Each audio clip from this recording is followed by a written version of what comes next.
मैं क्या करूंगी, मैं अपने मर्ज सॉर्ट के लिए रेकरेंस रिलेशन को सॉल्व करूंगी। तो मैंने लिख दिया T N is equal to T of N by two plus T of N by two. क्या मैं लिख सकती हूँ यहाँ पर एन ही होगा या फिर मेरा ये एन के होगा, मतलब एन इंटू सम कॉन्स्टेंट। इस टर्म को मुझे पता है एन प्लस के से तो हमेशा एन के बड़ा ही होगा इफ माई के इज पॉजिटिव। तो इसको मैंने एन के लिख दिया है, मैंने उस प्लस वाले कांस्टेंट को पहले से ही इग्नोर कर दिया है। इसको भी मैं एक बेस्ट फॉर्म में समराइज कर सकती हूँ कि मैं T of N is equal to 2 times T of N by two plus my N K. क्या हुआ, मैंने बस इन दोनों टर्म्स को कंबाइन करके 2 टाइम्स कर दिया, क्योंकि लेफ्ट हाफ को सॉर्ट होने में जितनी टाइम कॉम्प्लेक्सिटी लगेगी मर्ज सॉर्ट से उतनी तो राइट हाफ को लगेगी। तो मैंने इसको 2 टाइम्स कर दिया है। तो ऊपर वाले लेवल को हम हटा देते हैं और इस वैल्यू को ले आते हैं यहाँ पर। अब क्या मैं कह सकती हूँ कि T of N by two will be equal to 2 times T of N by 4 plus N by 2 K. हर बार मैंने क्या किया, इस n को रिप्लेस कर दिया n बाई 2 से, इस n को रिप्लेस कर दिया n बाई 2 से, इस n को रिप्लेस कर दिया n बाई 2 से। अब मैं चाहती हूँ मेरी ये वाली टर्म इस वाली टर्म से कट जाए रेफरेंस रिलेशन में, क्योंकि हम काटते हैं टर्म्स को ऐड करके। पर यहाँ पर एक 2 मल्टीप्लाइड है, तो मैं इस पूरी की पूरी इक्वेशन में 2 को कर दूंगी मल्टीप्लाई। जैसे ही 2 इस इक्वेशन में मल्टीप्लाई होगा 2 यहाँ पर आ जाएगा, ये कट के बन जाएगा 4 के इक्वल, और 2 मेरा यहाँ पर आ जाएगा। अब मैं नेक्स्ट इक्वेशन लिखूँ तो T of N by 4 will be equal to 2 times T of N by 8 plus n by 4 into K. अब मैं चाहती हूँ ये वाली टर्म भी इस वाली टर्म से कट जाए, तो यहाँ 4 से मल्टीप्लाइड है, तो इस पूरी की पूरी इक्वेशन को मैं 4 से मल्टीप्लाई कर दूंगी। 4 से मल्टीप्लाई कर दूंगी तो यहाँ 4 आ जाएगा, यहाँ मेरे पास 8 आ जाएगा, यहाँ मेरे पास 4 आ जाएगा। अगली टर्म लिखूँ तो ये होगी T of N by 8 is equal to 2 times T of N by 16 plus N by 8 into K. अब मुझे क्या करना है, इस टर्म को मुझे इस टर्म से काटना है, तो यहाँ पर 8 मल्टीप्लाइड है, इसीलिए मैं इस पूरी इक्वेशन को 8 से मल्टीप्लाई कर दूंगी। तो यहाँ पे मैंने मल्टीप्लाई करके लिख दिया 8, ये हो गया मेरा 16 के बराबर, यहाँ मैं मल्टीप्लाई कर दूंगी 8 के साथ। तो सिमिलरली ये टाइम कम होते होते पहले n था, फिर हाफ हो गया n बाई 2, फिर n बाई 4 हो गया, फिर n बाई 8 हो गया, लास्ट में कभी ना कभी t ऑफ 1 तो होगा ही। और ये किसके इक्वल आ जाएगा, ये मेरा इक्वल आ जाएगा कांस्टेंट टाइम के बराबर, या इसको मैं बिग ऑफ 1 भी कह सकती हूँ। This will be my constant time. हर बार मैंने अब क्या ऑब्जर्व किया, अब मैं टर्म्स को काट देती हूँ। ये वाली term is equal to this term, this term is equal to this term, this term is equal to this term, ये किसी बीच वाली टर्म से कट जाएगी और यहाँ पे कोई ऐसी टर्म होगी ऊपर वाली इक्वेशन में जो इसको काट देगी। तो यहाँ से मेरा जो रिजल्टेंट आता है, रिजल्टेंट क्या कहता है, लेफ्ट हैंड साइड से क्या बचा, टी ऑफ एन बचा, राइट हैंड साइड से क्या बचा, राइट हैंड साइड से सिर्फ ये कांस्टेंट टाइम बचा, यानी सिर्फ ये वाली वैल्यू बचेगी, और इसके राइट वाली टर्म्स होंगी जिनसे मेरा फाइनल आंसर अब निकल रहा होगा। क्या मैं कह सकती हूँ दिस विल बी एन के। ये क्या हो जाएगा, ये 2 इस 2 से कट के क्या दे देगा मुझे, एन के। ये 4 इस 4 से कट के क्या दे देगा मुझे, एन के। ये इस 8 से 8 कट के क्या दे देगा, एन के। इसी तरीके से लास्ट तक आते आते मुझे सिर्फ एन के दिखेगा, और ये एन के कितनी बार होगा, ये एन के मान लीजिए एक्स बार होगा, कि मेरी ये जो इक्वेशंस हैं ये एक्स इक्वेशंस हैं। तो मेरे पास अगर एक्स रेकरेंस रिलेशंस हैं तो इनके लेवल्स को मैं क्या कह सकती हूँ, इसके लेवल्स को भी मैं एक्स कह सकती हूँ। एक्स कहने का मतलब है कि वैल्यू मेरी पहले एन थी, फिर n बाई 2 हुई, फिर n बाई 4 हुई, फिर n बाई 8 हुई, इस तरीके से 1 कब तक आएगी, इतने लेवल्स x हैं।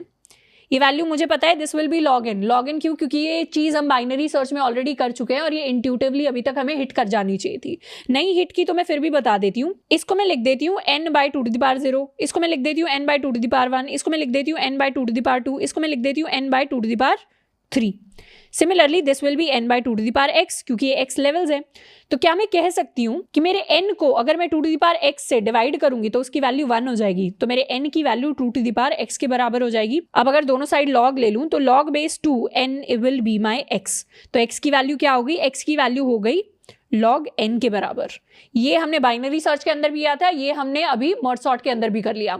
इनफैक्ट जब भी आप ऐसा पैटर्न ऑब्जर्व करें कि n हर बार हाफ हो रहा है, ये भी हाफ हुआ, ये भी हाफ हुआ, ये भी हाफ हुआ, ये भी हाफ हुआ, और हाफ होते होते 1 तक जा रहा है, तो कितने स्टेप्स में हाफ होगा, log n स्टेप्स में हाफ होगा। ये हमें याद कर लेना है अभी के अभी, कितने स्टेप्स में हाफ होगा, log n स्टेप्स में हाफ होगा। तो मेरे x की वैल्यू मेरे पास log n के बराबर आ गई। इसको कर देती हूँ मैं रब।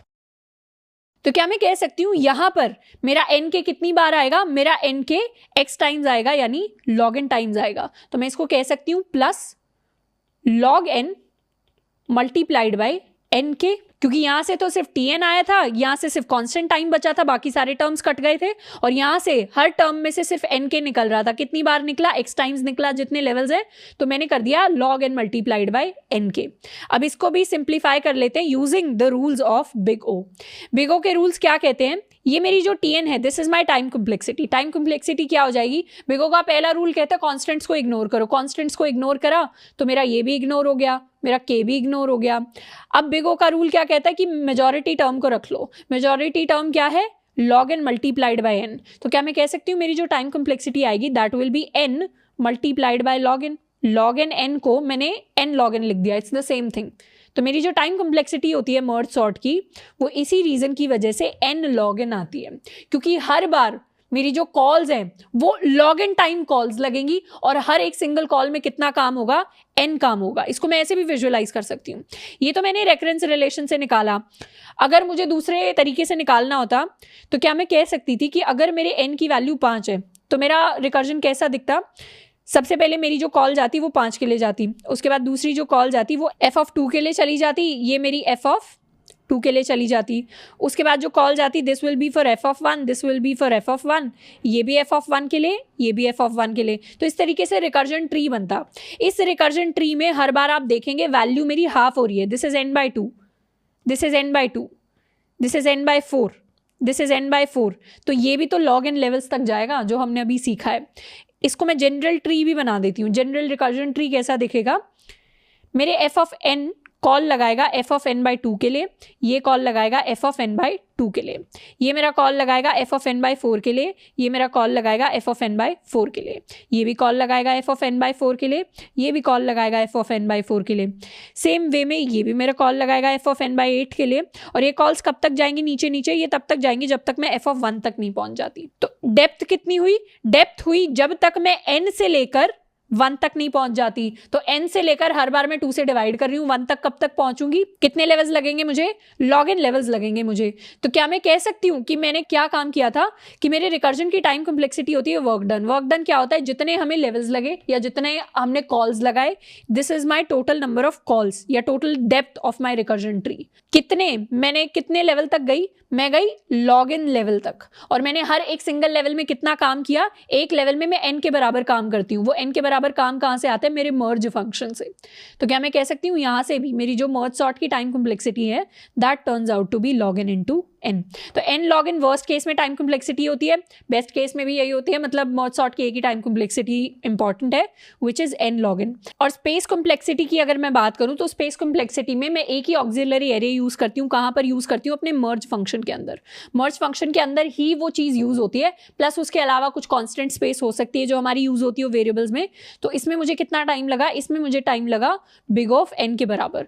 इसीलिए मर्ज सॉर्ट की time complexity is n log n and space complexity is big of n। और ये स्पेस कॉम्प्लेक्सिटी इसलिए आती है क्योंकि हम टेम्पररी एरे को यूज करते हैं मर्ज सॉर्ट के अंदर।